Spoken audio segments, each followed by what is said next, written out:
What's up, YouTube? Welcome to the Credit Plug channel, where we talk about how to build credit, how to establish relationships with banks and financial institutions, and most importantly, how to get you access to high limit credit funding. If you're new to our channel or if you've been checking out our content, make sure you hit that subscribe button as well as smash the like button. It helps our content reach a wider audience, and we greatly appreciate the support. So as you can see, we're in a vehicle today. So we're going to be talking about commercial vehicle financing. That is financing a vehicle that's titled under your business LLC, S Corp, or C Corp. So I wanted to share some firsthand data points on my experience. So I'm going to be walking you guys through the financing aspect of a commercial vehicle. So I decided to go with BB&T since I already have an existing business relationship. Now there's dozens of different lenders out there, so I'm not telling you that you have to go through BB&T. I'm just sharing my firsthand data points. So yesterday I purchased the Hyundai Palisade Calligraphy under my business LLC, and I went through BB&T. Now the way their process works, and this is very important, so it's not like with a personal vehicle. Let's say you go get a pre-approval for,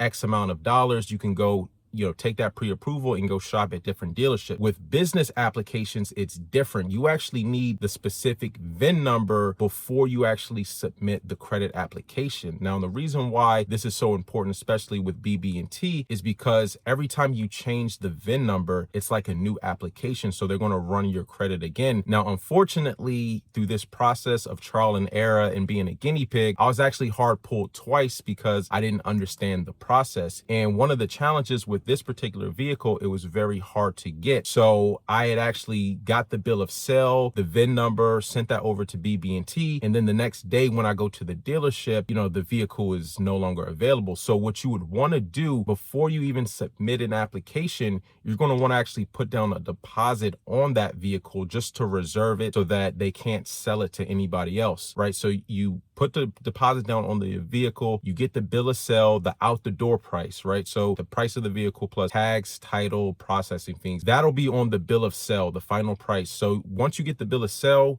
with the VIN number, you send that over to the bank and they'll process your application. Now with BB&T, they're going to be pulling your Equifax credit report. They use Equifax for virtually all of their credit applications, even on the business side. Now, one thing I will say, because I know there's a lot of people out there who are going to ask this question, did you have a Paydex? Did you need a Dun & Bradstreet or Experian business? Business credit was not considered whatsoever in this particular application process. They were looking at personal credit, and if the vehicle is over $50,000, then they require 1 year of tax returns. So this vehicle that I'm in, the Hyundai Palisade Calligraphy, was just over 50,000. When you add in the taxes and everything, it was just slightly over 50,000. So I did have to submit my 2020 tax returns, just 1 year. Now I will walk you guys through the finance contract so you understand what it actually entails to title and finance a vehicle under your business entity. Now there's several advantages to financing a vehicle under a business entity. Now, number one, the recent tax code, where any vehicle that has a gross vehicle weight ratio of over 6,000 pounds, you can depreciate 100% on that year's taxes. Now, if it's under 6,000 pounds gross vehicle weight ratio, then I believe the max is like 18,000 that you could depreciate in the first year. Definitely consult your tax advisor before you go about purchasing a business vehicle. But another advantage is that the loan does not show up on your personal credit, so you can leverage the vehicle for your business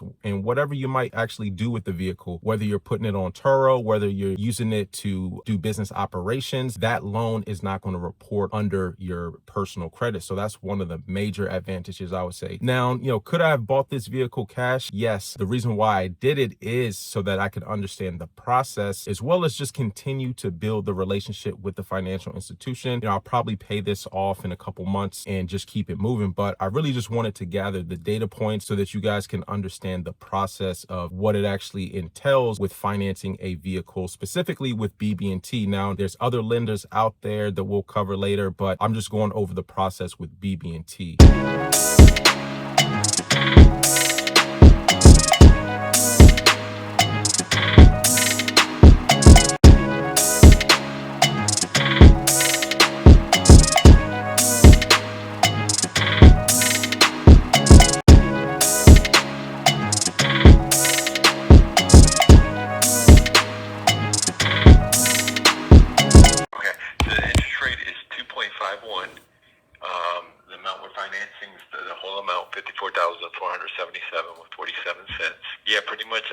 to do is print out the documents, the loan agreement, and then all I need is your signature, and I'll be able to cut out that check for you. Okay, perfect. And I'm sorry, like the reason they ask for tax returns is because once the amount went over 50,000, that's like a requirement. Right. I totally forgot, but yeah, everything came out perfect, and everything's approved. So, but I apologize for that extra inconvenience. So. I'll see you soon then. Okay, great. Thank you very All right, much. You have a thanks. great day. Talk to you soon. All right, so here I have the promissory note pulled up. This is for the business vehicle. So it's called the Business Advantage Promissory Note. Now, this just says that the loan is for business and commercial purposes. But as you can see, this was April 30th. As of today's video, it's May 1st. And this is for a vehicle loan titled and financed under the business's LLC, which means that this particular $54,000 loan is not going to report on personal credit, even though it was a personal guarantee. They did run Equifax, so that's one of the important data points. They're going to pull your Equifax personal credit. Now, business credit was not used at all in this decision. This was existing banking relationship with bank deposits, tax returns. Because the amount was over 50,000, they do require 1 year of tax returns. Now, if I would have kept the price under 50K, then I probably wouldn't have had to do tax returns. So that's one thing you have to keep in mind. You can get a business vehicle financed under your LLC if your credit score matches.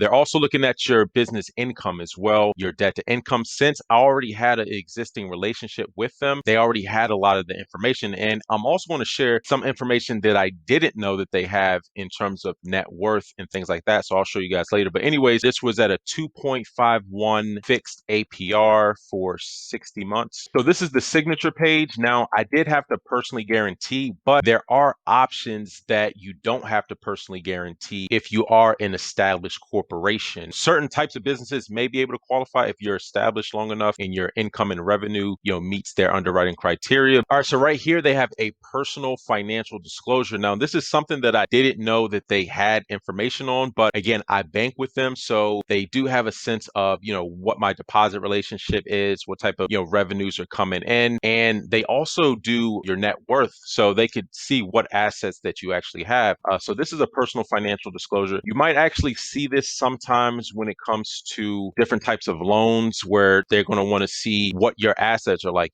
how much cash do you have in the bank, if you own any real estate. Now, I will say that this is incomplete. This is not everything. This is information that they're using to underwrite you. So just keep that in mind. Just because, they're running your credit, they may also be gathering other information or have access to other data sources. So like Equifax, I know they have like income verification. They have different data sources where they can see what assets you own, what type of real estate you have titled under you. This isn't a complete picture, but this is just a data point that I wanted to share. All right, so let's recap some of the important data points when it comes to commercial vehicle financing with BB&T specifically. They will be pulling your Equifax credit report. They will be looking into your banking activity if you have an existing relationship with them. So that would be a good thing if anyone is already with BB&T. I know a lot of our subscribers are already with them. So they're just going to be pulling Equifax. So what you want to do is make sure that you have the bill of sale as well as the VIN number, as well as a deposit on the vehicle before you actually submit your application, because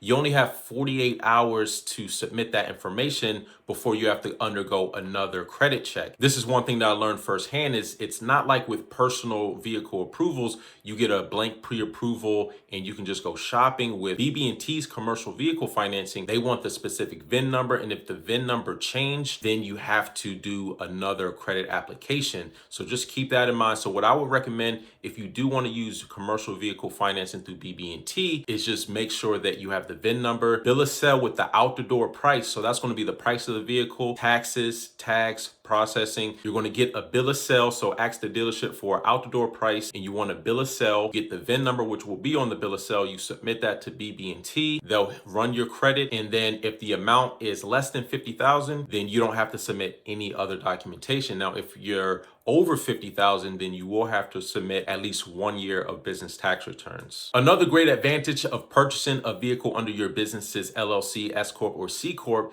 is that the fact that you could depreciate the full amount of the vehicle within the first year that you purchase the vehicle if the gross vehicle weight ratio is over 6,000 pounds. Now, not every vehicle is going to qualify. Definitely speak to your tax advisor to know all the different implications. But anyways, that's all I wanted to share in today's video. If anyone has any questions, definitely let me know, and check out the links in the description for anyone looking for business credit financing. Anyways, until next time, y'all take it easy and we'll talk to you soon. Peace.